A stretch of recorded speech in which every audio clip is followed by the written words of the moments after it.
തലചായ്ക്കാൻ ഇടമില്ലാത്ത 18 കുടുംബങ്ങൾക്ക് വീട് വെക്കാൻ സൗജന്യമായി ഭൂമി നൽകിയിരിക്കുകയാണ് ഒരു മനുഷ്യസ്നേഹി. ജീവകാരുണ്യ പ്രവർത്തകൻ മലപ്പുറം പരപ്പനങ്ങാടി സ്വദേശി ഡോക്ടർ കബീർ മച്ചിഞ്ചേരിയാണ് ഭൂമി വാങ്ങി നൽകിയത്. തീർത്തും അർഹതപ്പെട്ട സ്വന്തമായി വീടില്ലാത്ത 18 കുടുംബങ്ങൾക്കാണ് ഡോക്ടർ കബീർ മച്ചിഞ്ചേരി സ്നേഹ സമ്മാനം നൽകിയത്. വിലപിടിപ്പുള്ള 1/2 ഏക്കറിലധികം വരുന്ന ഭൂമി പണം കൊടുത്തു വാങ്ങി രേഖകൾ 18 കുടുംബങ്ങൾക്കും കൈമാറി. പരപ്പനങ്ങാടി പാലത്തിങ്ങൽ പ്രദേശമാണിത്.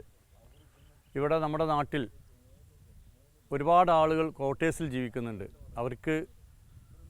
അവർക്ക് സാലറി, അതിന് റെൻറ്റ് കൊടുക്കാൻ കഴിയാതെയും ഒരുപാട് പ്രയാസപ്പെട്ടിട്ടാണ് അവർ ജീവിക്കുന്നത്. 10 വർഷം മുതൽ 25 വർഷത്തിന് മുകളിലായിട്ടുണ്ട് ഇവരുടെ ഈ ഒരു ക്വാർട്ടേഴ്സിലുള്ള ജീവിതം. അവർക്ക് വാടക കൊടുക്കാൻ കഴിയാത്തതിൻ്റെ അടിസ്ഥാനത്തിൽ ഇന്നെ ഒന്ന് കാണുകയും അവരുടെ പ്രയാസങ്ങൾ പറഞ്ഞപ്പോൾ 3 സെൻറ്റ് വെച്ച് 18 കുടുംബങ്ങൾക്കാണ് കൊടുക്കുന്നത്. മൊത്തം 64 സെൻറ്റാണ് നമ്മൾ വാങ്ങിച്ചിട്ടുള്ളത്. അവരുടെ പ്രയാസങ്ങൾ മനസ്സിലാക്കിയിട്ടാണ് നമ്മൾ എന്ത് ചെയ്തിട്ടുണ്ട്, 1-ാം ഘട്ടം എന്ന നിലയിലാണ് ഈ ഒരു ദൗത്യം ചെയ്തിട്ടുള്ളത്. പരപ്പനങ്ങാടിയിൽ നടന്ന ചടങ്ങിന്റെ ഉദ്ഘാടനം പാണക്കാട് റഷീദ് അലി ശിഹാബ് തങ്ങൾ നിർവഹിച്ചു. ഗതാഗതവും സൗകര്യവും കിണർ കുഴിച്ച് കുടിവെള്ളവും ലഭ്യമാക്കിയിട്ടുണ്ടെന്ന് കബീർ പറഞ്ഞു.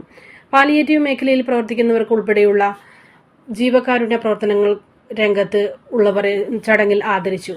പ്രദേശത്തെ വിധവകൾക്കും കാഴ്ചപരിമിതി ഉള്ളവർക്കും വർഷങ്ങളായി എല്ലാ മാസവും നിശ്ചിത തുക കബീർ നൽകി വരുന്നുണ്ട്. Sahara golden diamonds, Kottappadi, Malappuram. Phone 9744 912 916.